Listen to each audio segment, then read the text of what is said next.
Ministro Flávio Dino é a nova indicação do presidente Lula para o STF. Ué, cadê a mulher negra? Minha gente, para quem fez as suas apostas, acabou quebrando a cara. Mais uma vez, vence, como diria a doutora Cida Bento, o pacto da branquitude. E o homem hétero, cis, classe média alta, é novamente indicado para cargo de ministro do STF. Quais as consequências dessa decisão? Que é uma decisão política, né, tomada pelo Lula, que traz muita simbologia e que aumenta a composição branca e masculina do STF. Sobre esse tema, nós vamos tratar hoje aqui. Eu sou o Erickson Moraes, estou virtualmente ladeado por meus queridíssimos amigos Bel Becker, Gerson Cardoso Gessinho.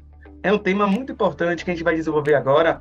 Primeiro, até deixar bem esclarecido, no sentido de que Flávio Dino é uma excelente opção no que diz respeito ao jurista, no que diz respeito à pessoa conectada com a nossa realidade social, mas é importante a gente ter uma Corte Suprema do nosso país, composta de pessoas diversas, negras. Ele também precisa ser até lido, eu leio ele socialmente como uma pessoa negra, mas uma mulher, já que uma mulher negra, historicamente, ela sempre está relacionada à atividade de cuidado, né? Aquelas atividades ligadas a dentro de casa, em espaço de poder. Se tem uma deficiência de quantidade de pessoas negras, mulher principalmente, foi uma frustração. Quando a gente lembra de Lula subindo a rampa do Planalto com aquela ideia de diversidade, quando a gente percebe isso, frustra, né? E também faz parte a gente, quando eleitor e eleitora de Lula, cobrar essa diversidade que ele tanto prometeu, mas também ter essa ideia aí, Bel, que você trouxe aí de pacto narcísico da branquitude.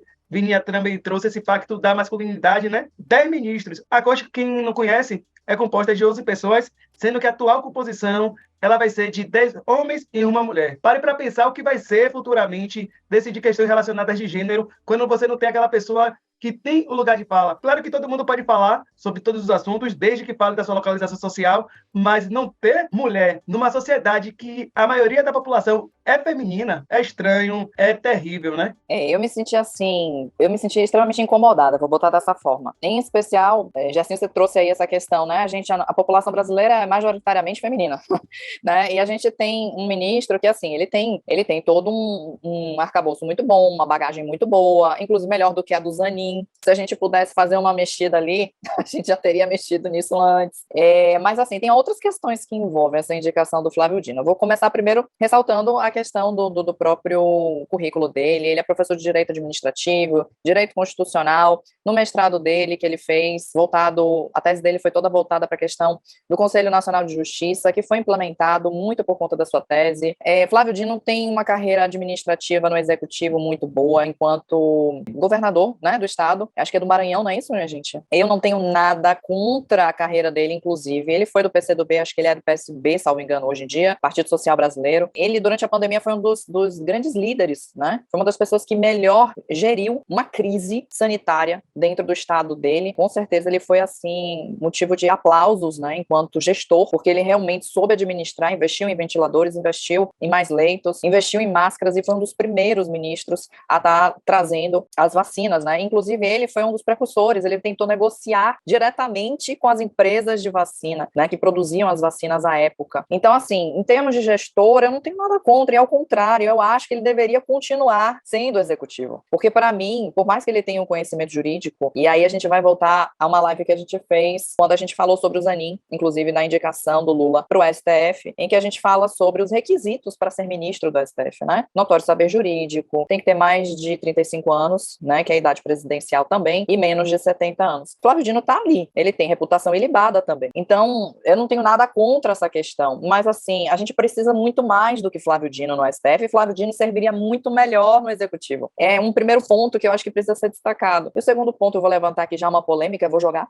essa polêmica. Se Flávio Dino era tão bom gestor, está sendo um bom ministro, com algumas críticas, vamos colocar dessa forma. Por que é que tiraram ele do páreo sucessório presidencial? Flávio Dino saiu da linha sucessória, ou ele pode retomar a linha sucessória presidencial? Porque Joaquim Barbosa foi ministro de Lula e pensou, em algum momento, em ser presidente da República. Em algum momento ele chegou a pensar. Ele pode retomar essa linha sucessória, né? Porque rola aí, nos bastidores, essa teoria da conspiração de que Dino foi indicado para poder sair da linha sucessória.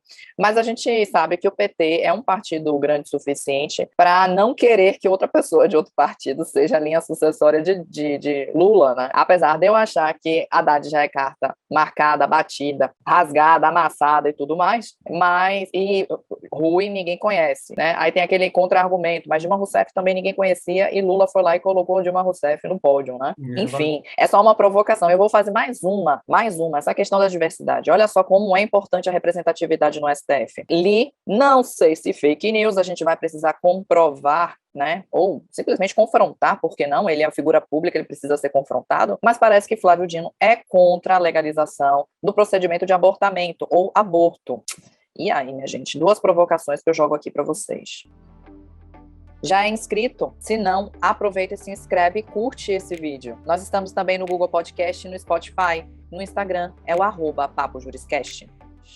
Aí você percebe que tem toda essa ideia em torno de Dino, que ele é progressista, ele realmente, quando atuou enquanto juiz federal, teve a atividade dele marcada por muita responsabilidade. As pessoas trazem muito isso, mas o que me preocupa, como a gente estava trazendo aqui, é a ideia de realmente garantir a representatividade no STF, que não acontece. Vini trouxe a ideia aí de democracia, né? A gente, de fato, só vai ter uma democracia quando a gente tiver rumo à igualdade racial, que caminha também lado a lado com a igualdade de gênero. Isso é importante de definir. Não vamos ter uma corte diversa, consequentemente, vai continuar não representando os interesses da sociedade. Agora, eu já fiquei sabendo da questão da legalização ou não do aborto, já é um aspecto muito importante também a ser pensado, já que discute também direito à vida, à liberdade, a própria questão da religião, que termina circundando todo o tema, né, que tem muito moralismo também em torno de tudo isso, mas eu quero voltar em relação também a esse questionamento de Bel, da corrida à sucessão presidencial, porque assim, você termina uma eleição pensando na outra. Eu fiquei sabendo que todos os espaços de poder funcionam desse modo. Já ouvi falando também que o próprio ministro Silvio Almeida pode ser uma pessoa que venha a ser candidata. É meio complicado, eu acho, agora, nesse cenário, a gente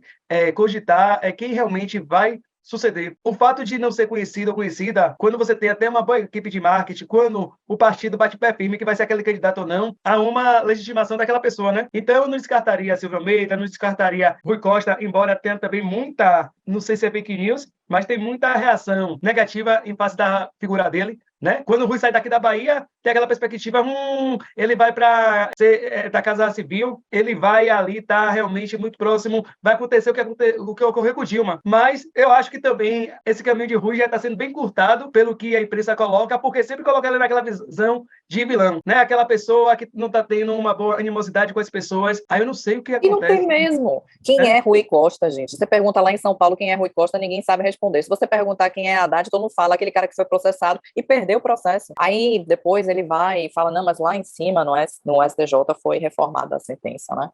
E aí o pessoal de São Paulo fala, velho, eu não tô acreditando nisso. O pessoal de São Paulo não gosta, não vai com a cara de Haddad. Então, assim, primeiro que o eleitorado de São Paulo é muito grande e define muita coisa no nosso país. Então a gente teria que ter o eleitorado todo do Nordeste se for Haddad o próximo candidato. O que eu quero dizer com isso tudo? E barrismos à parte, o pessoal do Sudeste tem um jeito muito peculiar de votar. Tem umas preferências políticas. O pessoal do Rio também, né, amigo? Eu coloco o Sudeste como um todo, incluindo aí o Sul. São diversas especulações, né? Fala aí, Vininha, solte a voz. Eu só vou fazer um aspas, brincadeira aqui, porque se esta fosse uma banca de heteroidentificação, teria ocorrido já uma divergência, né? E eu teria que tender, né, por seu conhecimento e tudo, estar inclinado agora a refluir em meu entendimento e a aderir ao de Gersinho, né? Quando o Gersinho fala que lê Flávio Dino como um homem negro, né? Que Flávio Dino pode ser lido socialmente como um homem negro, né, Gersinho? Então, eu acabaria refluindo ali, mas as bancas de heteroidentificação acabam trazendo uma necessidade de apurar o olhar realmente, né? O pessoal tem um modo, ao meu sentir, um tanto quanto complicado, não à toa o PSDB há décadas, né, comanda a política estadual, acho que teve uma quebra agora, e como disse o ministro Roberto Barroso, né, a respeito de uma inserção que ele fez sobre o que seria ou não o comunismo, e ele fala com muita precisão que a Faria Lima tem muito mais poder de manipulação do jogo político, né, ou de sugestionar alguma coisa no campo político do que os movimentos sociais. Então... E só para fazer aqui uma retificação, já que a gente está falando de figuras públicas, né, eu falei dessa questão que é um vício de São Paulo de achar que Haddad é corrupto. Estou aqui confirmando que o Haddad ele foi inocentado em ação por corrupção e lavagem de dinheiro, só para poder fazer essa ressalva e a gente não propagar mais fake news, tá? Mas é porque realmente o pessoal de São Paulo tem um ranço com o Haddad, né? É só para constar que, assim, nisso tudo a gente está fazendo essa projeção aí, porque parece que não tem realmente nenhum candidato do PT ainda firme, convicto, para poder dar esse segmento.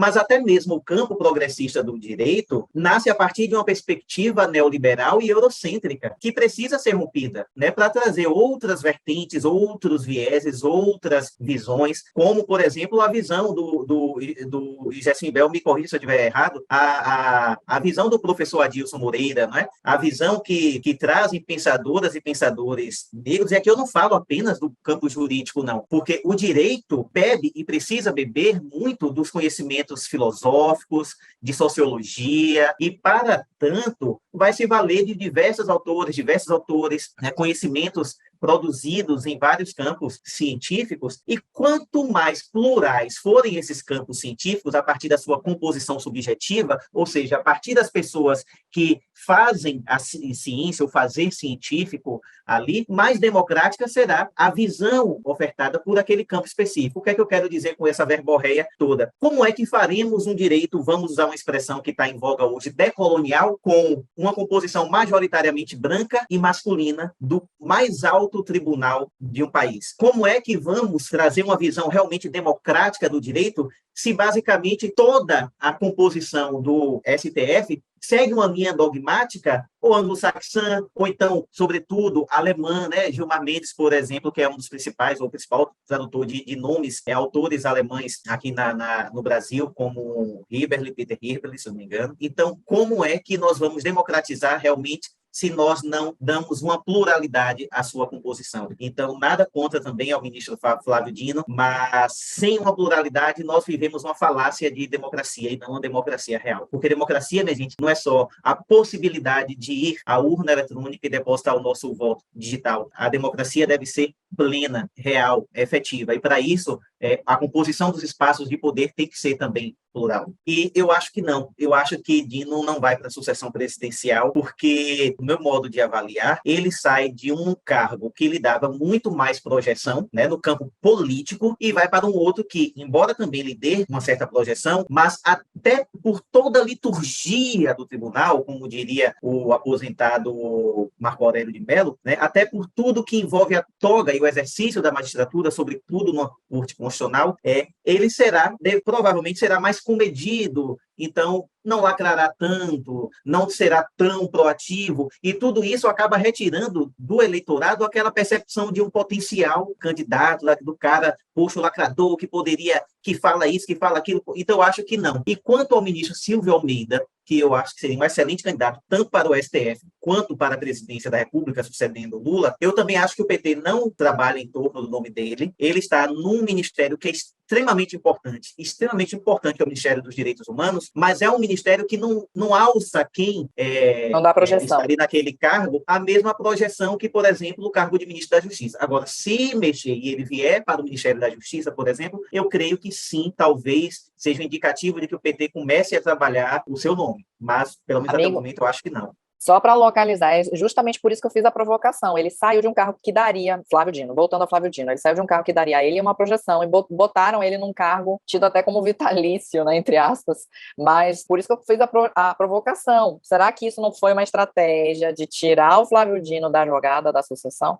Eu vou colocar também água aí nessa brincadeira, nesse papo, sabe por quê? Eu vi também que tem a possibilidade de Simone Tebet ir para o Ministério da Justiça. Também tem. Ou seja, Silvio Almeida me parece que não é carta para eles. Não é uma pessoa que é filiada a partido, começa por aí, né? E que bom, eu acho isso bem legal. Ele é um cara que está aí muito mais... Ele é o cara dos direitos humanos, né? Querendo ou não. Não é um ministério que vai dar projeção para ele. Me parece que ele vai continuar nesse ministério. Para mim, Silvio Almeida, se fosse para colocar... Já falei isso na live. Se fosse para colocar um homem no STF, seria Silvio Almeida. Eu sou fã-clube Silvio Almeida. Infelizmente, não foi Silvio Almeida. Para mim, Dino devia continuar no executivo, como eu falei aqui, reafirmo aqui. E sim, deveria ser uma mulher no STF, desde o início, gente. Assim, vamos voltar a essa questão. não é a mesma coisa vários homens julgarem causas envolvendo questões específicas de mulheres. Não é a mesma coisa. Não vai sair da mesma forma. A visão não é a mesma. Por mais que a gente tenha hoje um protocolo de gênero que todo mundo deve aplicar, e eu acredito que Flávio Dino vai se esforçar, obviamente, para aplicar. Não sei se os outros ministros se esforçariam tanto quanto Flávio Dino. Verdade. Ministros do STF, eu falo agora. Mas eu acho que Flávio Dino é uma pessoa esforçada o suficiente para poder correr atrás dessas questões, porque ele é um cara humanitarista mesmo, nesse sentido, mas não é a mesma coisa. E você trouxe uma questão também importante, que o movimento negro terminou diante desse banho d'água, né? Dando esse voto de confiança a Dino. Existem alguns segmentos que também pressionam no sentido de que o próprio gabinete dele tenha pessoas negras, que isso também é importante para movimentar, para ter esse olhar racial, mas isso, como o Bel mesma trouxe, não vai amenizar a questão da representatividade, a questão de ver na Corte Suprema uma mulher negra, né? Considerando que o judiciário ainda não é espaço de acolhimento de pessoas negras, e seria importante para as pessoas até das gerações futuras possam se visualizar naquele cargo, o que não vai acontecer tão cedo. A mulher que está agora, Carmen Lúcia, a ministra Carmen Lúcia, ainda não completou 70 anos, tem até 75 anos para permanecer. Infelizmente, vai ser aquele andar solitário, né? Que ali ela vai estar totalmente isolada. Tinha a ministra Rosa, que se aposentou, por isso que abriu a possibilidade de ser indicado o ministro Dino. Já falo ministro porque já está, não acredito que ele não vá passar, não vai ser aprovado, né, nas sabatinas. Ela vai ficar também acuada, porque só é uma mulher na corte, uma mulher que, por mais que vivencie todas as violências de gênero na sociedade, mas ela também é atravessada pela questão do machismo vinculado à ideia de racismo, né? Ela não. E a mulher negra, que já tem uma experiência de vida de forma desigual, já que a história dela sempre vem com muito esforço no sentido de sobrevivência, afastando aquela ideia de meritocracia, sabe de fato se conectar mais com a realidade da vida do cidadão, cidadã brasileira. Então, é preciso essa mudança, né? Uma corte praticamente eminentemente masculina. É esse cenário que a gente tem hoje. Eu queria, a Label, lançar uma provocação também. Duas, na verdade. Não seria importante, a partir da perspectiva de que devemos abrir mão dos nossos privilégios, né? Nós, enquanto homens brancos héteros, enquanto homens brancos héteros, classe média alta, tal. Mas não seria uma sinalização importante se o Dino, por exemplo, declinasse de sua indicação como forma de protesto e também de pressão para que o Lula indicasse uma mulher negra? Não seria também pensar por essa perspectiva? Essa é a primeira provocação / pergunta. E a segunda é a seguinte: Flávio Dino cumpre todos os requisitos, formalmente falando, e materialmente também, para assumir o cargo de ministro do STF. Mas até que ponto é interessante, é legal, uma pessoa sair diretamente de um cargo político, como de ministro de Estado, para um cargo que é técnico, como o de ministro do STF. A indicar, como já aconteceu, se não me falha a memória, com o Nelson Jobim. O Nelson Jobim saiu do STF para assumir o Ministério da Justiça, mas eu acho que saiu do Ministério da Justiça para assumir o STF. Então, será que não traria um desgaste, uma coisa assim, tanto quanto desnecessária, tirar de um Ministério de Estado para um assento no STF? Então, essas são as duas perguntas que eu lanço aí para provocar. Acho que o Flávio Dino vai aceitar esse cargo. Primeiro porque para o currículo dele é válido. E aí, eu vou falar uma coisa que talvez vocês não me entendam. Ou talvez sim, vou provocar aqui com a sua provocação contra a provocação.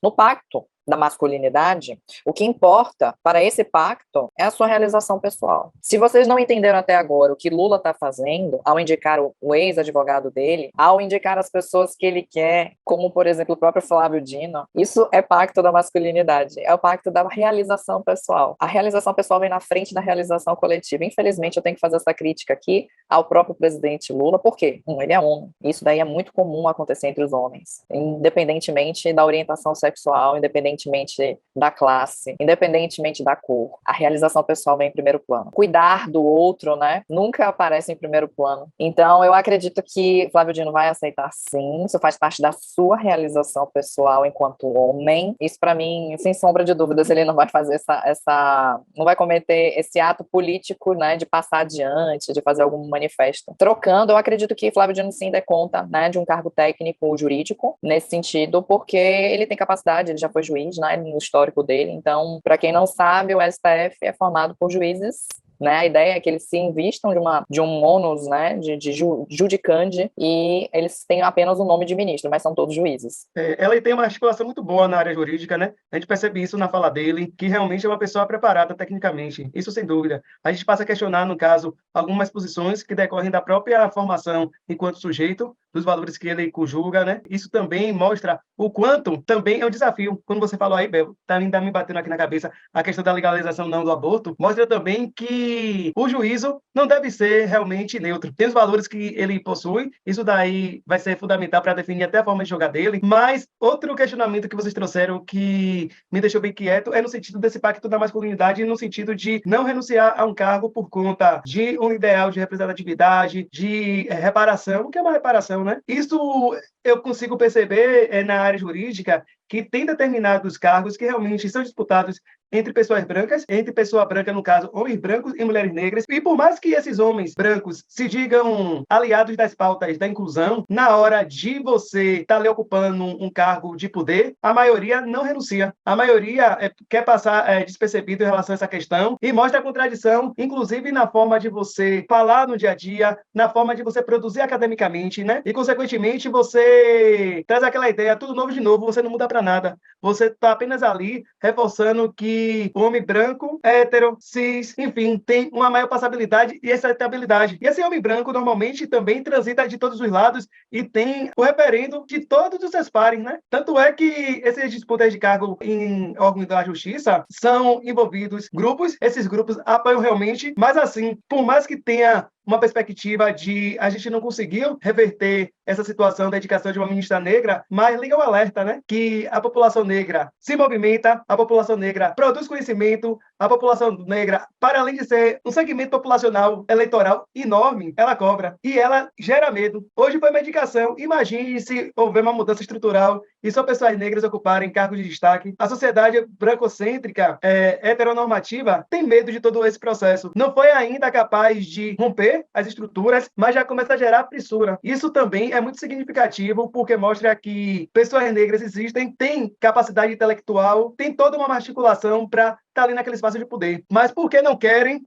Aí já são outras questões, principalmente que a gente pode pensar numa sociedade que nega a existência da pessoa negra, que desqualifica ela e, acima de tudo, teme. A gente para pensar, não tem muita forma de distanciamento do passado colonial para a realidade de hoje. Alguns autores, que a gente pergunta sempre, por que conta as histórias para a gente, é uma característica do próprio epistemicídio, trazem a figura da pessoa negra enquanto condescendente com todo o processo de violência, não questionadora, por conta da própria escravidão. Aí vem autores como, por exemplo, Clovis Moura mostrar assim, não, a população negra nunca foi silenciosa, ela sempre resistiu. Por isso que nós temos os quilombos, né? As formas de resistência, e a população negra se aquilombou. Se preparem, que só é o primeiro começo. E essa discussão vai continuar ainda sempre existindo, porque a gente precisa ter diversidade nos espaços de poder. Só para finalizar, vamos cobrar então do ministro Dino uma postura, que ele revele a postura dele, que eu acho que isso é importante, ele é uma figura pública, ele entende disso, quando ele é questionado pela população, ele é uma pessoa democrática nesse sentido. E aí, ministro, quais são as suas posturas? Elas são realmente progressistas, elas estão realmente alinhadas com os movimentos que sempre te elegeram, desde o PCdoB até o PSB, e ao movimento que está aí te dando suporte nesse cargo de ministro de Estado, que agora você passará a ser ministro do STF. Qual é a sua postura, ministro Dino? Pois é, minha gente, quarta-feira, 13 de dezembro, será a sabatina do indicado ao STF, Flávio Dino, provavelmente futuro ministro do STF mesmo.